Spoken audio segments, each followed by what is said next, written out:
Hello guys, तो जब से ओतामा की एंट्री हुई है ओनिगाशिमा में, तब से सभी यही सोच रहे थे कि क्या होगा अगर ओतामा सभी स्माइल यूज़र्स को अपने डम्पलिंग्स खिला के अपने साइड कर ले। और यही हमें इस चैप्टर में होते दिखा।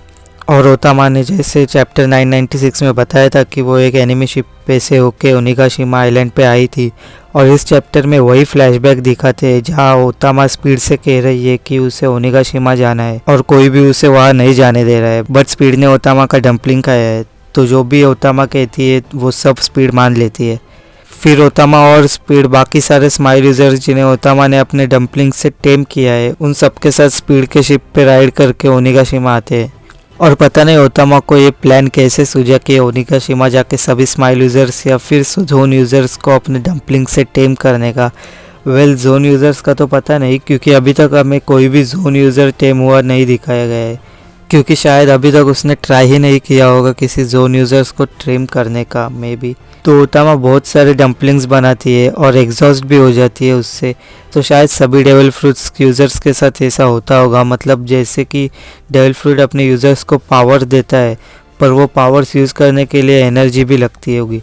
और यहाँ ओतामा कहती है कि उसे एक डिफरेंट वानो देखना है जहाँ मोमो शोगन होगा और उसे और भूखा नहीं रहना। तो शायद ये पहली बार है जहाँ ओतामा खुल के अपने थॉट्स शेयर कर रही है।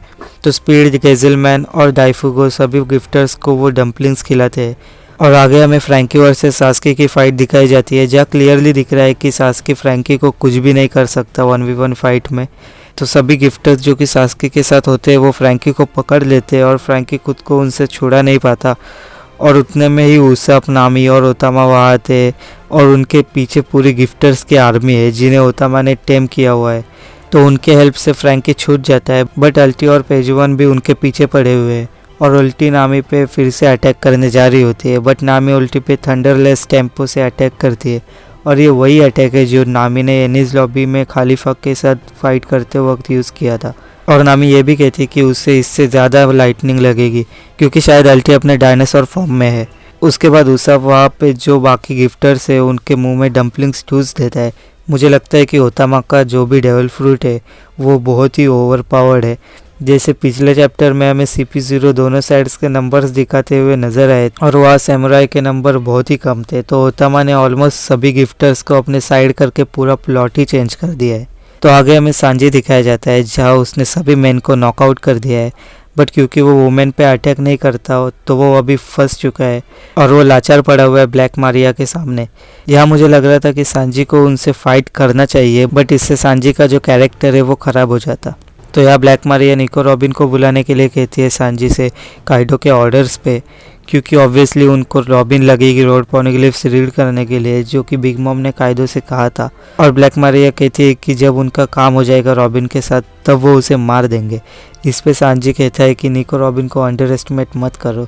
और आगे बाओ होंग सभी आकाज़ाया सैमुराई को लोकेट करती है जहाँ लॉ ने उन्हें टेलीपोर्ट किया था, और किंग ब्लैक मारिया से उन्हें ख़त्म करने के लिए कहता है। पर जहाँ सभी सैमुराई है वहाँ कोई और भी है उनके साथ जो कि उनकी हेल्प कर रहा है।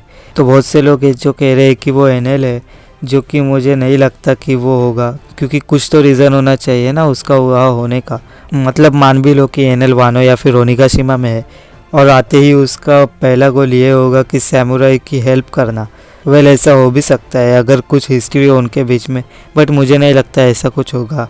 यहाँ मोस्ट प्रोबेबली लेडी टोकी हो सकती है जो कि खुद टाइम ट्रैवल करके आई हो यहाँ।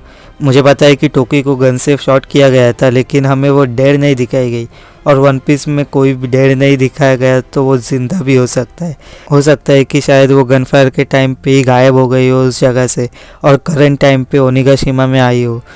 So that's it for the chapter, और लेट मी नो कि आपको क्या लगता है कौन हो सकता है उस शैडो के पीछे। And with that being said, I'll see you in the next video. Bye.